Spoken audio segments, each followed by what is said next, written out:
Well, hello everybody. Today is Friday, May 18th, 2018, and I'd like to welcome you to our Leader as Coach class.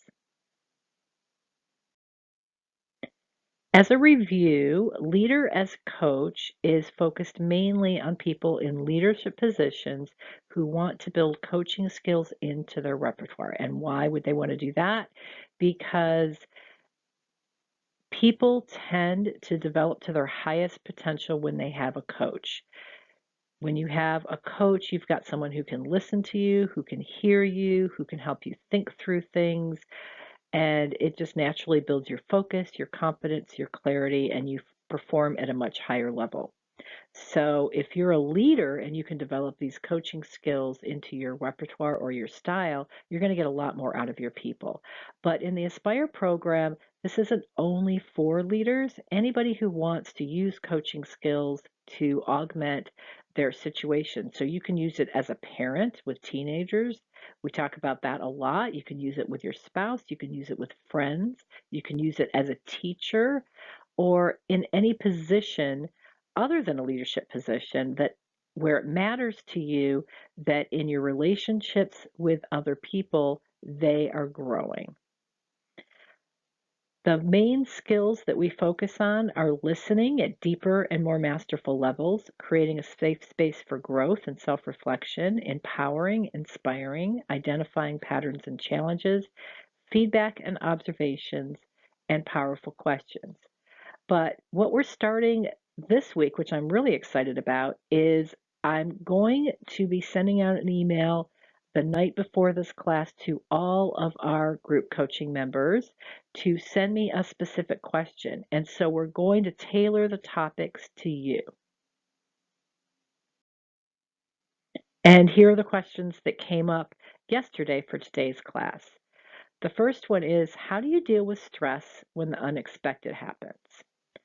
The second is how to practice courage with appropriate timing. That is, when to muster the courage to say something when something's bothering me, and how and when to let it go.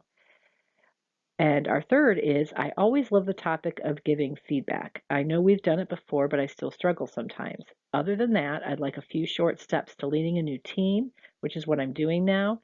And it's that building trust quickly piece that's tricky. So you can tell that these questions are all pretty different, and it's my job to try to pull out the essence of what they all have in common, and I'll focus on that and talk about it for a little bit on the slides before we open it up for questions and discussion. And then for those of you where I didn't necessarily hit the exact specific thing, we'll talk about that once the recording's off. So, what I boiled all of this down to is stress and how you have interactions under stress. So, ideally, when we talk about coaching, we're talking about an interaction where we want you to not feel any stress at all. We want you kind of in this nice, calm bubble, and we want you to have very neutral energy when you're interacting with anybody in a coach like interaction. But I realized that, well, I'm a coach and I can sit in my bubble on the phone and be in coach state, be in a state of no stress, be in a state of neutral energy. Sometimes that's not realistic for a busy leader. So, what I thought we could focus on is what happens when stress comes, but the clock's still going and you've got to get stuff done and you've got to work with people. So, how do you work effectively when you're emotional or stressed? How do you handle conversations when you're emotional or stressed? And how do you build trust proactively on your team so that when you are stressed, you have less of a negative impact when you're interacting with people? I think the first thing to keep in mind is, kind of cardinal rule number one is try to never have high stakes conversations when you're feeling emotional. When you're having an emotional reaction, the energy that you are experiencing, whether it's anxiety or frustration, it's going to come out and have a negative impact on the conversation. It's either going to come out in your tone, or it's going to come out in your intensity, or it's going to come out in an edge, but it will come out. and it will inevitably have a negative impact on your relationship or on your conversation. So it is very, very difficult to have a quote unquote coach like conversation when you're feeling emotional and stressed. But what we can do is mitigate the damage of you being stressed, because it's not like you can stop talking or interacting when you're stressed. So there's two things that are going to help with a stress reaction that you're having in a situation where you can't get yourself out of there. And that is number one, self awareness, and number two, self assurance. So, the first thing you have to do is notice when you're having the stress reaction, because sometimes we get stressed and we don't even realize we're getting stressed until it's so out of control that we can't help ourselves anymore. You want to notice right away when you're starting to have those negative self talk, or when you're starting to have that surge of anxiety, or you're starting to get really tight in your muscles, or whatever it is that you experience physically when you start feeling a threat. And you want to ask yourself, what are my unmet needs right now? What's threatening me now? What's making me feel insecure or inadequate, or whatever it is that happens to you when you feel stressed? What are my unmet needs right now? And then you have to go into self assurance. What am I going to do to make sure that my needs get met no matter what? So even if they can't be met in this moment, how can I make sure that when I'm done holding my way through this moment, or once I make it through this meeting, how am I going to make sure that my needs get met later? So you're reassuring yourself. Um, I'll give you an example. So last night I was at a speaking engagement and I was on a panel after two keynote speakers. And the first keynote speaker had us take a selfie as part of being bold and her speech, which was wonderful. And so I, along with everybody else, took a selfie, but I had been struggling with my hair. And I have felt like no matter what I do, I just can't make my hair look professional. And so I took my selfie, and my first response when I looked at my picture was just horror. Horror at my face, horror at my hair, and I went into this moment of completely feeling negative about myself. And I had to go up and be on a panel and speak in front of this audience of almost 100 people in just a few minutes. So the first thing I did was immediately stop and ask myself what was going on. What were my unmet needs? Well, I wanted to be well received by the audience. I wanted to feel really good. I wanted to feel good about myself and feel confident and calm and focused. And I wanted acceptance from the audience. I didn't want them judging me.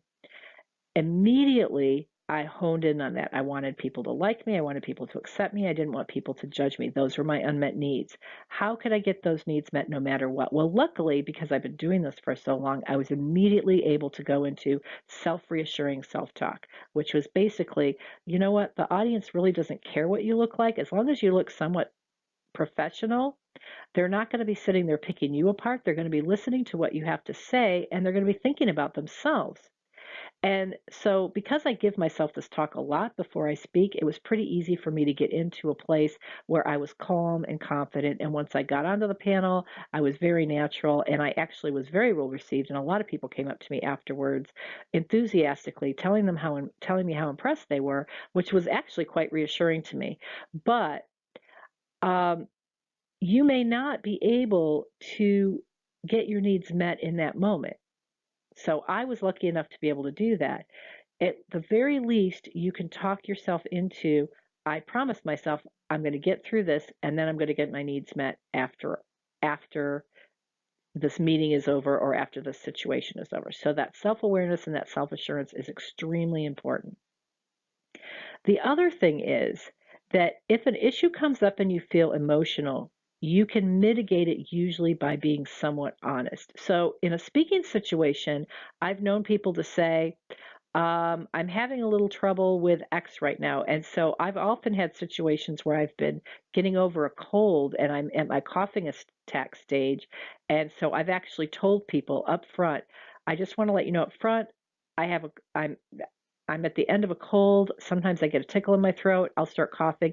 If I start coughing, don't worry. There's nothing wrong with me. I'm just going to step off for a minute, drink some water, and you guys talk amongst yourselves, and then I'll be back in less than 30 seconds. So I actually mitigate it by setting an expectation up front.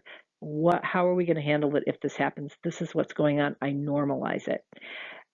When you're feeling stressed, it's really important if you're having a conversation to be upfront about it. So, one thing you can do if someone's coming right at you and they want something from you or they ask you something and you're feeling that reaction, like, what? You can say something to the effect of, I'm feeling stressed right now, and this issue, or your issue, is important enough to me that I'd rather wait to discuss this when I feel more clear and calm. Now, I've used this in the past with coaching clients who've asked me if they can have a session later in the evening after work during a time when that wasn't really realistic for me. And I've actually said, listen, I can make that time available to you because I do have it open, but I want to let you know that my energy goes down and I'm not at my best in the afternoons. So if there's any way we can have a morning or a lunchtime slot, you're going to get a better coach. And I really want to be my best when I'm on that call for you. And I've had a wonderful response from people. So they appreciated the fact that I was flexible enough to be willing to talk to them after work, but understanding that I'm not going to be at my best at that time and really wanting the best out of the coaching call, they've been happy to schedule it, you know, at lunchtime or take some time off in the morning to talk to me when they're going to get the best of me. So most people, if they understand your reasoning for why you want to postpone a conversation that's important, they will make the time to wait until there's a better time for you so that they can get a better conversation as well.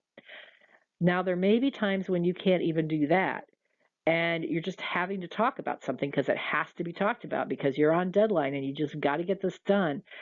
But what you can do is mitigate it in the moment by saying, if you're picking up on my irritation or my frustration, it's not about you. It's just bad timing. Unfortunately, we have to talk about this now, but I'm stressed out. Or forgive my tone. It's not about you. Those kinds of things. The other thing to do that's really important is proactively build trust on your team. So here we're touching a little bit on how to build trust. One way to build trust quickly is to have authentic conversations about what to do when things go bad. So you can sit with your team and say, listen, we need to know how we all behave under stress because inevitably we're going to have times when we're all stressed out, yet we still need to work together. And talking together about how each person handles stress and what do they most need when they're stressed out. So when I get stressed out, I tend to start feeling really insecure about myself.